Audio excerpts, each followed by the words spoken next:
Trump. Dr. Ben Carson.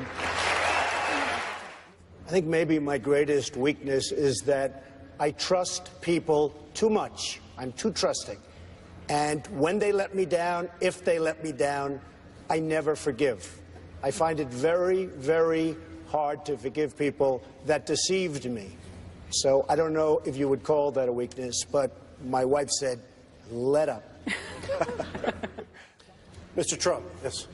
You've done very well in this campaign so far by promising to build a wall and make another country pay for it. Right. Send 11 million people out of the country.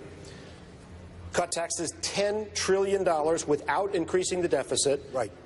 And make Americans better off because your greatness would replace the stupidity and incompetence of others. That's right. Let's be honest. Is this a comic book version of a presidential campaign? It's not a comic book, and it's not a very nicely asked question the way you say that. Larry Kudlow, as an example, who I have a lot of respect for, loves my tax plan.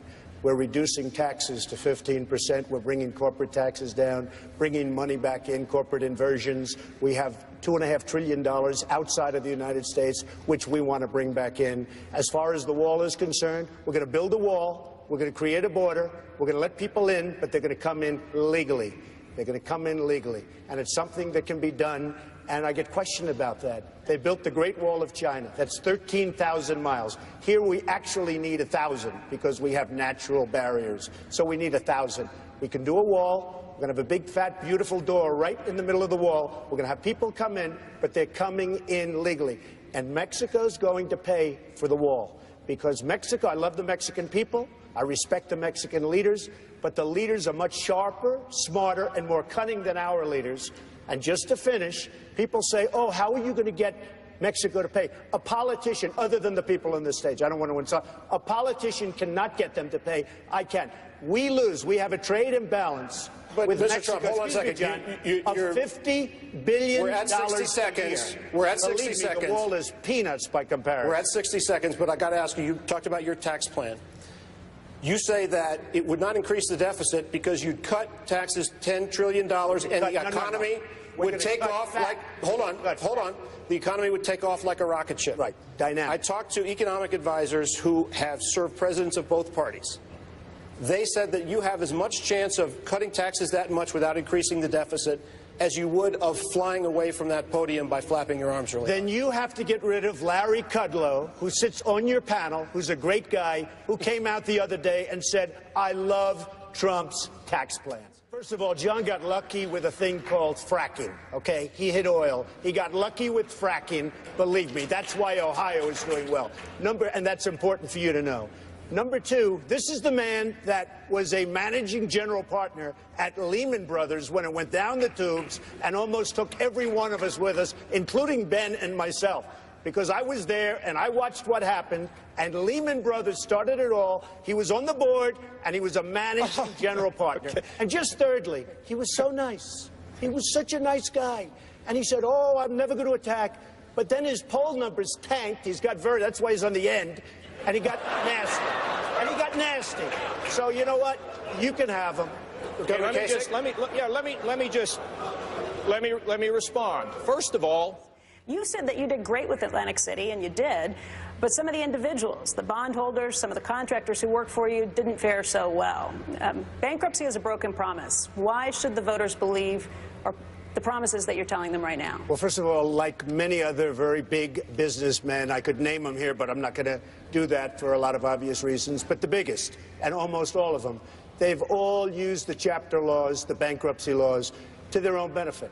Before this, I was a very successful person as a developer and as a businessman.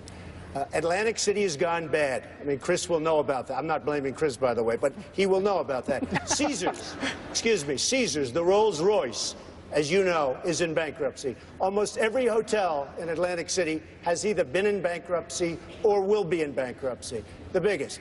But also the biggest people. Now, I've used that to my advantage as a businessman, from my family, from myself.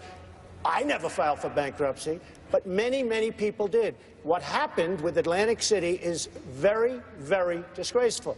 Now, hundreds of companies I've opened. I've used it 3 times, maybe 4 times. Came out great, but I guess I'm supposed to come out great. That's what I could do for the country. We owe $19 trillion. Boy, am I good at solving debt problems. Nobody can solve it like me. But I will tell you this, Atlantic City, you're using that. Hundreds of companies that I've opened have thrived. I built a net worth of way over $10 billion, and I've done it 4 times out of hundreds. And I'm glad I did it. I used the laws of the country to my benefit. I'm sorry. Mr. Trump, let's stay on this issue of immigration. You have been very critical of Mark Zuckerberg of Facebook, who has wanted to increase the number of these H-1B. I was not at all critical of him. I was not at all. In fact, frankly, he's complaining about the fact that we're losing some of the most talented people. They go to Harvard, they go to Yale, they go to Princeton, they come from another country, and they're immediately sent out. I am all in favor of keeping these talented people here so they can go to work in Silicon Valley. So you're in favor of increasing that? I have not been at all critical of him. Where did I read this and come up with this that you were... Probably, I don't know, you people write this stuff. I don't know where you... Let's just be clear. Let's talk again about And if I could say just one thing. Yeah.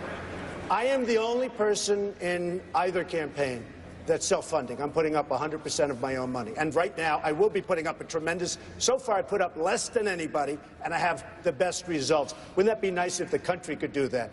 But I will be putting up, you know, tremendous amounts of money. Super PACs are a disaster. They're a scam. They cause dishonesty. And you better get rid of them, because they are causing a lot of bad decisions to be made by some very good people. And I'm not blaming these folks, but I guess I could. Very good people are making very bad decisions right now.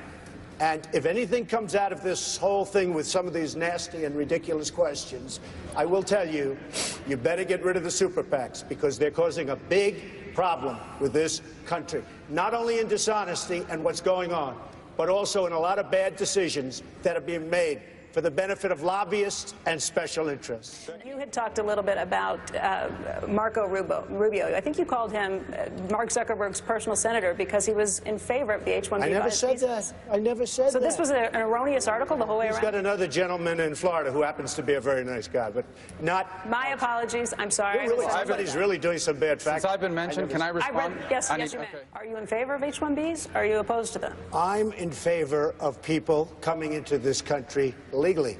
And you know what? They can have it any way you want. You can call it visas. You can call it work permits. You can call it anything you want. I've created tens of thousands of jobs. And in all due respect, and actually some of these folks I really like a lot, but I'm the only one that can say that. I have created tens of thousands of jobs. And I'll be creating many millions of jobs if I'm given the opportunity to be president. As far as Mark is concerned, as far as the visas are concerned, if we need people, it's fine. They have to come into this country legally. We have a country of borders. We have a country of laws. We have to obey the laws. It's fine if they come in, but they have to come in legally. Mr. Trump, you said you have a special permit to carry a gun in New York. Yes. After the Oregon mass shooting on October 1st, you said, by the way, it was a gun-free zone.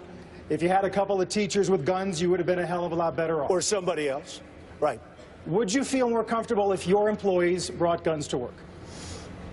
Yes, I might feel more comfortable. I would say that I would, and I have a permit, which is very unusual in New York, a permit to carry, and I do carry on occasion, sometimes a lot, but I like to be unpredictable so that people don't know exactly what you're carrying.